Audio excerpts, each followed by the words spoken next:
Hey, welcome to the Travel Ones podcast. Today, my guest is Sarah Naska. How are you today, Sarah? I'm doing great. How are you? Excellent. I appreciate the time you squeezed me in between your fancy photo shoots and all the new business deals you have coming up. This is going to take a second for me to introduce you. Real estate investor, mom, commercial plane broker, uh, model. I'll throw that in there. Yeah. What am I missing?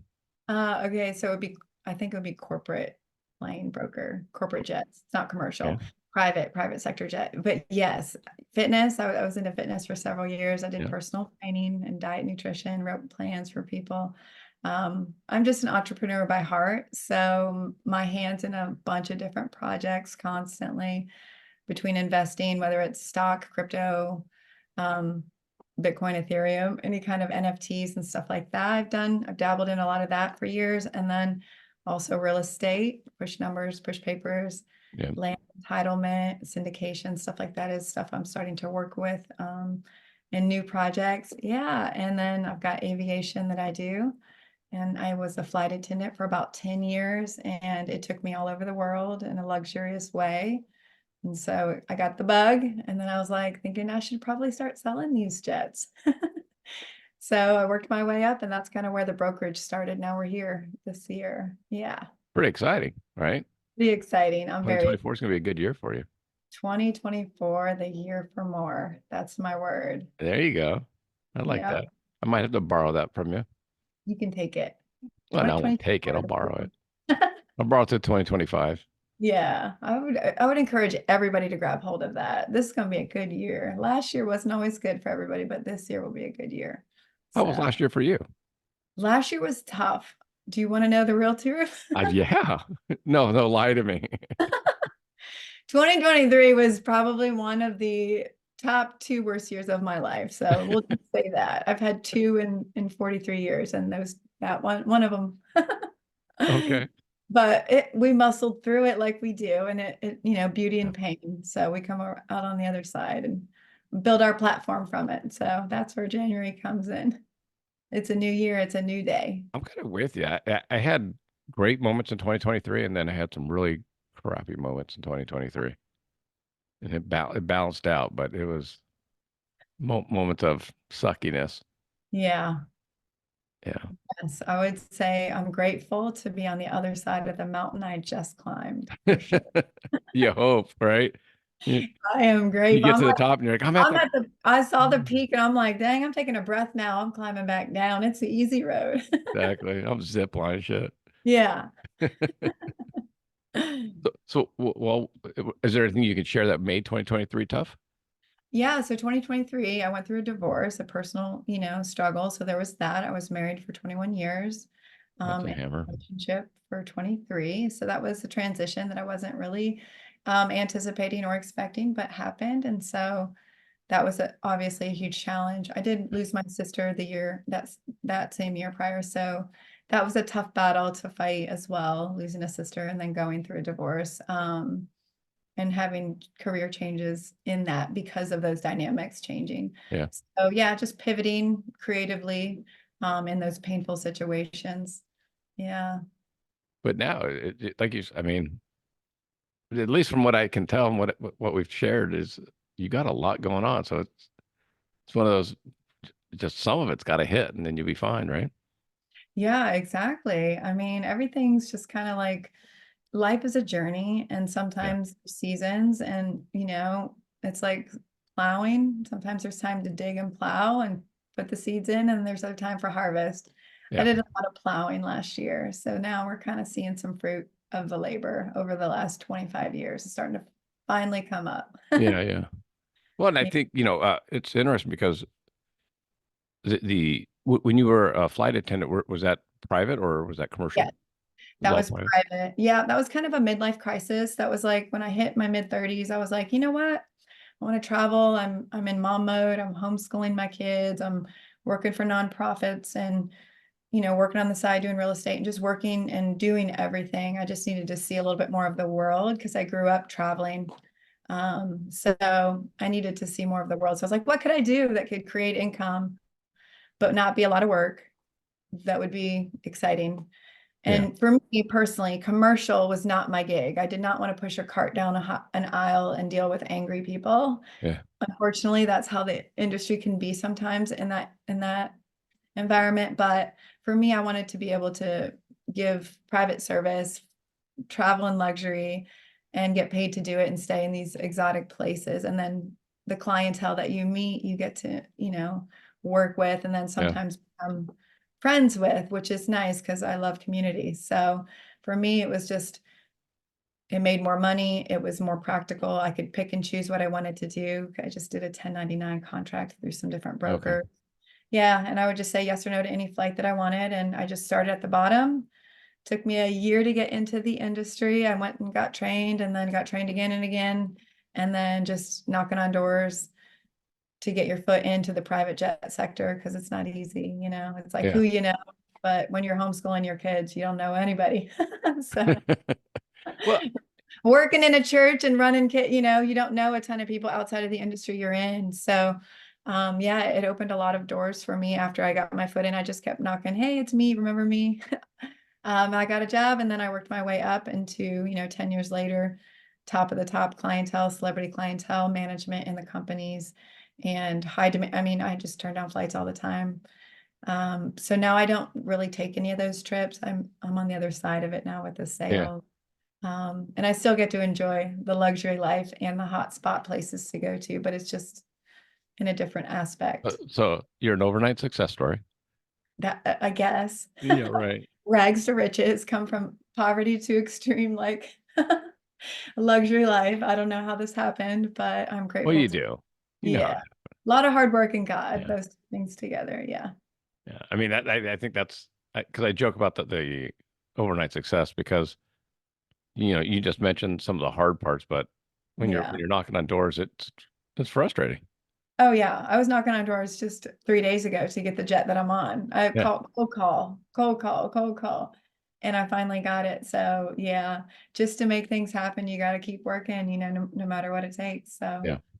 And I yeah, think I think I think that's part of what gets lost in social media, right? It's like they just see a because highlight reel. yeah, I think I always post photos when I'm traveling, and I show the good stuff, I show fun stuff. Hey, I saw here's Big Sur, here's Dallas, here's the blah blah blah. I Yeah. had a friend like, do you ever work? And I'm like, do you really want to see the here? I guess I'll show you pictures of me putting gas in my truck and Yeah. sitting in stop and go traffic and it's like, well, Yeah. Yeah. It's not I mean, you're working all the time. People just see the highlight reel. And I yeah, think people say to me, I have people say this all the time to me. Yesterday, I got a text. I want your life. I want to be you. And I'm like, do you really know what I've gone through to get to this point? exactly. You have no idea I think the that same the thing. things that I have faced to get to where I am. So it is a beautiful life they live, and I'm grateful. But there's been a lot of journey to get here Well, and that that's most almost people wouldn't every want it. every Yeah. successful person's like that, though, right? Yeah, exactly. Yeah. I've only met one person out of the 270 that I've interviewed that was kind of an overnight success, and that was the American Idol singer. So I mean, he literally went from working in construction to winning American Idol 6 months later, and Yeah. he'd never been on a plane before American Idol, but How old was he? 18. Oh, yeah. So, yeah. So I mean, he he Overnight success. he, No, he was my overnight success. It's like, but that's so rare. I mean, most of the people I talk to are, I've been doing this for 30 years. I've been doing it for 10 years, 15, 20. yeah. Yeah. Yeah. Aviation's been a solid 10, and then investing's been 25. And I'm just cracking the surface of where I'm going with investing, to scale to that next level. So it takes a lot of years of work. I started working at like 15 Yeah. and lived on my own. The minute I graduated high school, I moved out and was like hitting it hard. So I've never had a handout. I've never had anything given to me. So I appreciate the hard work and hustle when I see it in other entrepreneurs. And when people make it big, I'm like, I know exactly how much Yeah. work they had to take, how Yeah. much it took to get there.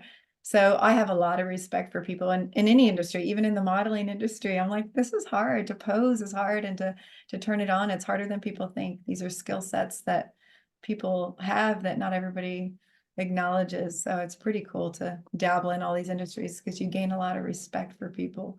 Well, Yeah. what I always tell people too is because I'm in the apparel fashion world somewhat, the Western, but our summer shoots are done in winter.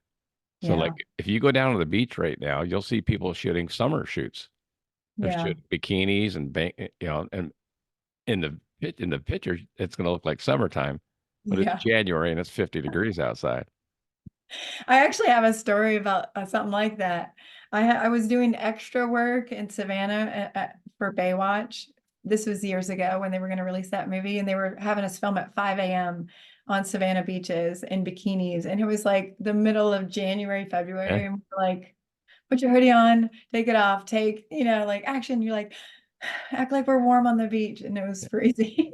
So that's exactly right. yeah, it's part of it. It's part of it. It's kind of again, it's like you said, I've had a couple models on, and it's you got to watch your diet, you got to watch every Yeah. blemishes, you can't get hurt, you can't get scratched, you can't it's like you got Yeah. to worry about everything, your hair, your makeup, your eyes, The outfits. Yeah. jet lag, you Yeah. know, trying to not look tired after you just flew for 18 hours to Australia. Yeah, Exactly. I'm like, how am I looking right now? I I'm jet lagged. you'll be fine if you can do photo shoots all morning, you'll fine Yeah, we're good. for a podcast. I appreciated your packing video, your packing pictures. I don't know if it was, I don't remember if it was a video or I think, yeah, it was Yeah. a video. Yeah. I do a lot of traveling and I still forget stuff all the time, but I try to stay as organized as I can. And so I have packing cubes, which I got a new set for Christmas. Cheers to my daughter who gives the best gifts. She's like, Mom, you need a new pack. So I got a new pack of packing cubes, but basically I just organize my stuff by, sections, and then I can throw it all in a bag. Rolling your clothes is super convenient if you can. And your business suits, you can bring your steamer with you, Yep. so I roll it all and put it all in there and we make it work when we get on the ground. So, Is but that, there's always something you forget. was that, I mean, I gotta assume your years of being a flight attendant, because you had to pack for work. So, Yeah. but you also, Yeah. Packing for work. One time I did forget a passport on an international yeah. flight on a jet, and they had to actually touch down in Savannah for me to grab it so we could take the clients. So that was probably a $5,000 fuel expense. But they didn't invoice me on that one. So I was like, guys, I am so sorry. So you definitely don't want to forget your passport when you're flying on a jet in any way. So I, we got that one. We learned that lesson quick. yeah, you start thinking about, we went, where did I go? I think I was down in Mexico, and one of my friends forgot his passport. And then we started doing research. What do you do if you don't have it? And then we Google, and you're like, okay, you got to get there extra early. You got to go to the customs office. Then you have to have other IDs, and then you have to give time for them to be able to research you and make sure that it's you. And so you can get back through, but it just takes time. Yeah, I just felt really guilty as, because I Oh had yeah, it in a travel bag. We had just got back from a trip and I had grabbed the other one and I was like, I'm out it's of here. in the other bag. And then I was driving 2 hours away. So to get to the jet, so I was like, it ain't happening. That's So we made it though. You learn once and you don't do it again. That's the part about life. yeah, well, you hope, right? And most of the time I can learn it pretty quick. I'm a quick learner. I'm like, you tell me once, it's not going to happen again. Well, because you pack like I pack. I'm leaving on Sunday, and it's what, Wednesday, and I'm already thinking about what I have to pack. And then like I just looked up Dallas, it's going to be 24 is the high on Tuesday, and then 60 on Thursday. So it's Sounds like Savannah weather. You're like hot and cold. like Yeah. 40-degree swing in 2 days. You got to pack everything. Yeah. Basically. Yeah. I brought so many outfits for this and they said overpack. I overpacked and I've used every single piece. And I leave tomorrow. So I'm like, thank God I have overpacked. Who knew I would use every one of these pieces? So, or you can always buy on the ground, which I've done several times. I Yeah. had a skirt split up the back on a flight one time with clients, and I was like, this isn't ideal. Can we go straight to Express or Yeah. somewhere quick that I can get on the ground and get a skirt before we land somewhere else? So we got it quick, turn around and Like I was said, I think being a flight attendant on a private plane's taught you a lot about traveling. Yes, it did. It taught me a lot about traveling and being flexible. Yeah. I'm typically a planner, and I like to be like I like to know well ahead of time. I like to schedule out my year, know when my trips are, what my work stuff looks like. But in private aviation, especially because private owners can do what they want, Yeah. it's the luxury of being in a private jet. You have more flexibility with your time. You can show up late if you want. So Yeah. you have to learn to be flexible. If they decide to stay an extra day or cancel the trip and you're out, you just kind of have to learn to blend. And so, yeah, it's taught me quite a bit about being flexible in that capacity outside of my planning brain. It's All right. given So me, so you're planning brain. We have my wife's friend is a private plane pilot. And so he lives in Scottsdale, but his client is in Idaho. So the client fly pays for him to fly up to Idaho, and then they go out from wherever they go out from Idaho. Then he has Mhm. to fly back to Idaho, and then he has to fly back to Scottsdale. Yeah, But like last time we saw him, he was in San Diego for a day and an extra day. So that's why he said, "Hey, why don't you come down? We'll hang out." What? that's the fun part. When you hop into a city and you're like, oh, I know a friend here. Yeah, I was just gonna ask you. Do you take that time to go see parts of the cities and all that? Absolutely. Yeah. So based on the contract that I would take, and in the beginning, I took everything because I was trying to really work my way in the industry, right? So the first probably 8 years, I just grinded really, really hard. But then the last couple years, I decided to start picking and choosing like what I wanted to take. And so I would take the trips that were like the long trips, stay 8 days in Hawaii on the ground, and that's Yeah. you just fly them there and then you just plant. And so I will have girlfriends come out and meet me, and they would stay in my hotel and we would enjoy the whole island together. Or if I have friends that live in a town that we're visiting, like I used to live in London when I was younger, I actually had my son over there and we were there for 3 years. I went back to London this last August and I took a charter trip because it was going to be on the ground for like 6 days in London. And I was like, yes, I would love to go back to Yeah. London and see, for free. And so I stayed in the Waldorf for free and, worked on my investments and all my other stuff. But I got to, enjoy while the clients are doing their thing. I got to enjoy friends and family that I hadn't seen. So it was really exciting. Yeah. Um, the perk of the job. Well, that's how I treat it too. Yeah. It's like, yeah, I'm going to be gone for 7 straight days, and that's what 24 hours a day. Not in my house, not with my family. So the perk is I get to do a few things here and there. Yeah, adventure. Yeah. Yeah, I typically try to put a hike in if I can get a hike somewhere, if there's mountains or if there's scuba diving, I'll go out and scuba dive. I'll bring my regulator on the plane. And being that it's private, you can pack anything. Yeah. Not worried about luggage. So I'll just throw stuff in there. Snowboarding, let's go snowboarding, throw stuff in the plane and just go. So that is the perk of, that job and lifestyle. You get to enjoy the ground while you're working. Yeah. Exactly. Would you recommend it? What's the hard part about it? The hard part is like you're the help. So Yeah. the help means like if they drop trash right in front of you and just like pick it up, and you're just like ego death. I have companies over here. I'm doing this as just for fun because I need to get a break from my kids. I'm like, yes, sir. And you pick it up, and so years of that, it's just, I've been in the serving industry, nonprofit for years, serving people and helping people. But when it's at a different level and it feels a little bit harder, there's also 20-hour days. You're flying red eyes left and right. You're on international waters in Ireland. You're on the ground for 6 hours to turn right back around and do another 20-hour flight, like with little stops when you're up and down, so those things, you're just like trying to stay awake on the plane. You just Yeah. feel like you're getting sick all the time. That's the downside, is just grind, hard work, and heels, running and gunning. And then while you're on the ground, sometimes some clients need a lot more assistance. And so they require you to run the errands and specific food choices, very detailed. So then you're just not having down days when you're on the ground. You're actually running hard. Prepping. Yeah. And those trips are the ones that you're just like, that was great to meet those clients, but I don't want to do these trips very much longer because I'm getting a little bit older and I'm tired. Yeah, I'm like, I love aviation and I love travel. Travel's taken me everywhere. It's taken me, as a kid, we traveled all the time. My mom traveled every 2 years. My whole life we moved. And then when I got married, I continued that every 2 years until I landed in Savannah for the last 15. But it's taken me to the tops in business. It's also taken me to see friends. It's taken me to see family. So travel has just been the thing that's kept my soul alive. I love to travel. This might be a tough question for you. Okay.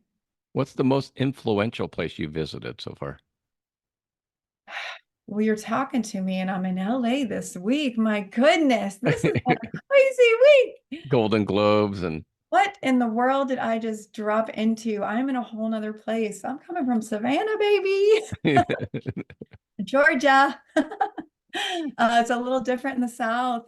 So I feel like this has been honestly outside of like just picturesque views, and we can talk about islands that I love and European cities that are great, but LA has been very influential, especially this week because so much work has opened up since I've been here, and connections and opportunities and events that I wasn't expecting. yeah. So yeah, I would say I think LA has a little piece of my heart now. I don't know. It's a great place to visit. Yeah. It's what fun city. The thing I started working on about a year and a half ago, saying yes to things. Yes, that's my goal this whole year is a season of yes. If it Yeah. feels right, say yes. Because in the past, I've always said, well, no, for me, I'm 20 miles away from downtown LA, and that's an hour and a half sometimes of driving. Yes, I've So, found this out. The driving here will take you out, take you out. I was like, I'm swerving and curving, and people are honking. I'm like, we don't use blinkers in Georgia, but I surely do. when my friends come and visit our family, they're like, well, how far is it to Universal Studios? And I go, no, no, no, no. It doesn't matter Yeah. how far it is. What time and what day do you want to get there? Yeah. Because they could change by hours. Yes, I know. I'm constantly looking at what time to leave by so we can miss the most traffic. Exactly. It wasn't Exactly. like last night I went to Woodland Hills. It wasn't far, but it took an hour to get there. But it was beautiful hills, but people are just going really slow because it's extremely dangerous. So it's not like far in distance. It's just At far in, all.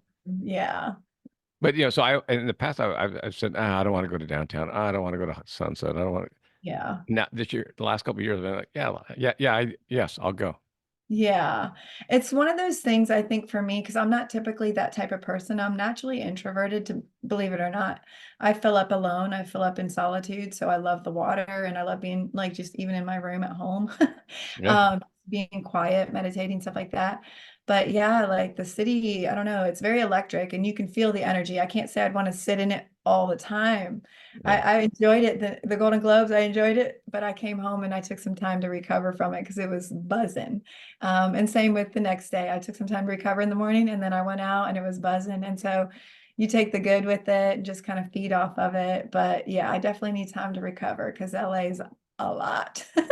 There's so much going on. I was You gonna feel like say you could be nothing. doing stuff, Yeah. if you kind of get in that groove of things. Like, I mean, I don't want to go to the Emmy party. You know what I mean? It's like, Well, honestly, like I'm not typically somebody that's like, oh, I'll go to that. Like, I'm not a fangirl, if that yeah, makes yeah, sense. Typically, I'm just like, people are people. Everybody's people, But people in my life are like that. They're like, oh my gosh, fangirls. But then there's other people that were like, I do not want to go to this party tonight. Like I was convincing them. I'm like, well, if you don't want to go, it's okay. But I would be happy to go yeah. because they're so used to the industry. They're like, I don't want to go. I'm tired. But So. yeah, I'm tired. And then I think about the traffic, and I try not to do that. Yeah, Like, it's too much. Is it, what's it worth? Do I need yeah. to, how long do we need to go for? Well, we've had things where we've gone for, and the event's less than the amount of time it took to drive there. Yeah, It's like 3.5 hours of traffic each, both directions, and you're like, ugh, yeah, or an hour concert. it's gotta be worth it. Yeah, you hope so. Yeah. So it sounds like you have a book hidden inside of you somewhere. You know how many people say that to me? People say have been saying that to me for years, and I do have a book written inside of me. I think I have a few, honestly. Um, Big chapters. I think I do. I do have a book I want to write for my mom one day, um, for her legacy. But but I do have so much passionate stuff to share, and so it's going to be on the list. It'll probably be in the next year or two. So keep out for that. There you go. Yeah. Well, I've got so many things to share in life, so I feel like anything from spiritual side, I'm passionate about God and spirituality and Jesus and just yeah, connecting with people. I'm also passionate about the world and people that are hurting, and I'm passionate about business, passionate about people in general. So, um, yeah, however I can give back, whether it's through writing a book, giving out content, meeting with people one-on-one, or doing however, have them doing at home. podcasts. Yeah, do a podcast, have them in a home for a coffee, mentor them. I'm always up for the help. I love to be of service to people. I, I'm older than you, but I sit there and it makes you think, what are you leaving behind, right? It's like, and now with the things you're doing that you have planned, the message that you're going to leave behind is longer than your own life. Exactly. The legacy. Yeah, Yeah, the legacy and leaving a good legacy is important. Heritage.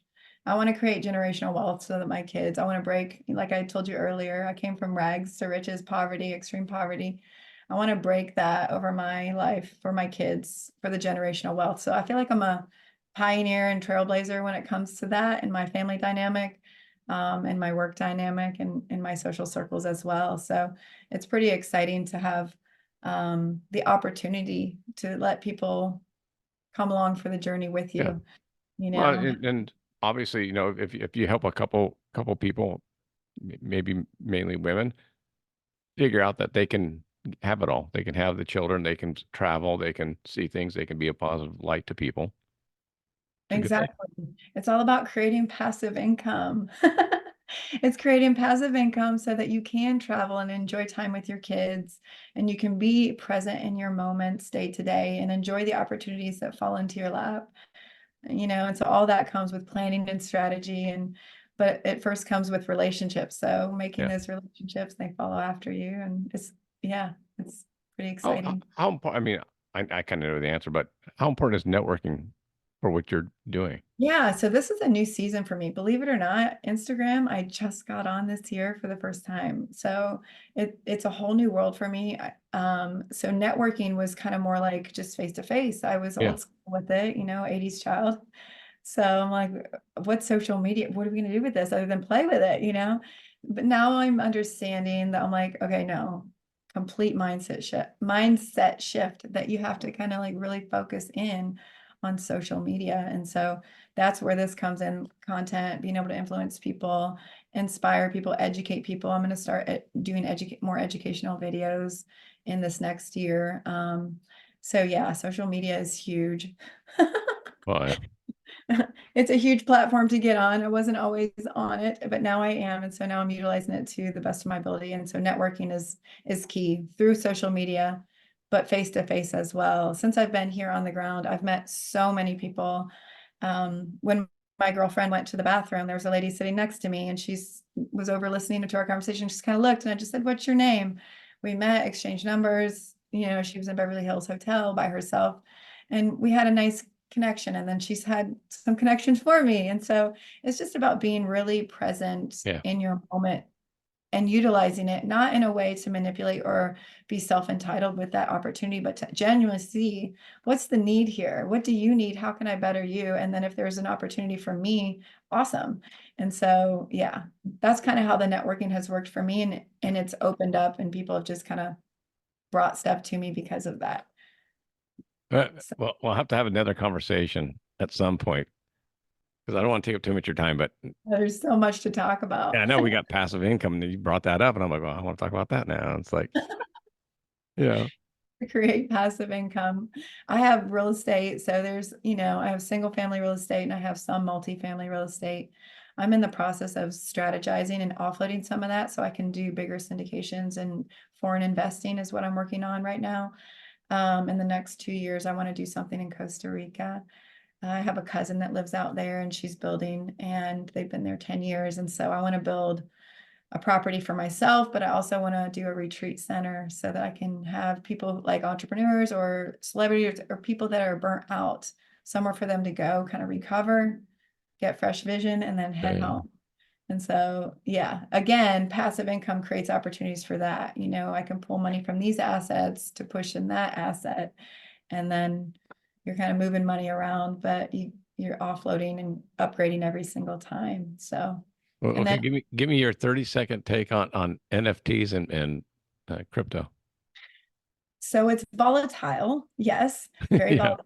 It can be beneficial. I've made a ton of money on crypto if you're quick on it and you have the right people in your circle. I have some people out in Miami that really help me. They text me, watch this, do this, and I have a consultant guy that does stuff in the metaverse for me. So I believe in it. I think, blockchain is important. I think it's the next wave of I think we all need to be educated in it. I think it's going to be much more powerful than what people understand right now. So I'm all for it, but I think you have to be careful and know what the projects you're investing in and be educated before you invest in any asset. It has to be a solid return. And that all depends on your risk tolerance. So if you're not risky enough, it depends on where you're at. I was risky. I made a ton of money with Dogecoin. I mean, or Doji, Doggy, whatever people Yeah. call it out for Doge. I made a ton of money in a few days. I just kept flipping it around, and it was amazing. So, and that was just for a small little spike, right? Yeah. But that's how you can make money, by being creative with your income. Just grab it, put it, pull it, put it, pull it, sell it, buy it, trade it. So yeah, I believe in it, but I think you have to be cautious, of course. I don't think the banks are the safest place for your money all the Yeah, I time. think we found that out in the last year and a half or so. Yes, and I want to be mindful of my words. Well, the banks collapsed. You had nothing to do with it, I'm pretty sure. Yeah, I'm like, is the government listening to this conversation? The banks did collapse, sorry. Yeah, who's coming for me? And our government slash my tax dollars bailed them out. Yeah, yes, exactly. We have bailed them out. Yeah. So, well, like I said, next big project or something that you have coming up, I want to talk again because I want to have some chat about I've maybe. got a ton coming up. Between this trip alone, I just have so much work opportunities in different industries, even the sports industry. I just met with an NFL agent, and I have a connection with a broker that's taking me out to Vegas for one of the sports events. It'll be a Probably Super Bowl, probably. the major sports events in Vegas in July. And so we're going to be working that with Okay. investors and the sports agents with real estate, and the players. So that's another opportunity that opened up as well this week. So we're just transferring industries. The jets transfer into yachts, transfer into Sure. sports, transfer into, so it's a fun industry to be a part of, because it can go a bunch of different ways. And based on my mind being creative, I never get bored. I was gonna say, see, I got you on a good week, so you're in a super. You haven't given me the smoldering look lately, though. Smoldering. Oh, these schmize. I can't master the schmize. I'm a smiler. I'm just like I tried. They tried to teach me so long. I looked in the mirror. I did research. I'm like, it's hard to do the bedroom eyes. So I said they got skills. Those models got skills. I'm mad respect. You can't smile too hard because then you got to keep your eyes Yeah, and open. then you got being older. You got your lines. You got your smile lines. You're just like. We ain't trying to smile too big, but it's my personality. I gotta let it out. Got to do it. So So I thank you again, and thank you for the time. I really appreciate the opportunity to be on your podcast. I love all the stuff that you do. It's incredible. And to be invited and asked, oh my gosh, come on, you're making my dreams come true. You're already bucket listing my stuff. Thank you for that. I can literally just go through my journal and be like, check, I manifested that one. He helped make my dreams come true. So I appreciate the time. I really do. And your time is so valuable. So thank you for oh that. no, and like I said, I can't wait to talk to you. Maybe end of the year, we'll see how your book and everything else is going. Yes, we'll keep you on the line on that. We'll keep you posted. I'm going to talk to you offline about all your Yes. investments. I want to be part of that. Anything you want to talk about? Yes, I'm in the process of building my new website, so we can always have a click funnel for all the listeners. They'll be Okay. able to come, and that'll be launching in the next few weeks. So yeah, be looking out for that. But we personally can talk anytime. Yeah, there you You go. got my number. Give me a call. You got it. Thanks so much. Enjoy Thank the rest of you. your trip in LA. I know. I'm so excited. I got another event tonight. So we're getting fancy and schmancy and just going out and enjoying the nightlife. So yay. It'll You're be having, fun. you'll be LA's having been good much to more me. fun than me. LA's been so good to me this week. I'm just grateful. So cheers. And tell Heidi I say hi. I will. She's amazing. I told her she was so much prettier in person. I was like, you look like you have a filter on. She was like, I want to be your best friend. You're safe. Exactly. All right. Well, I'll speak to Uh, you soon. Thank you again. thanks, Sarah. Talk to you soon. Bye.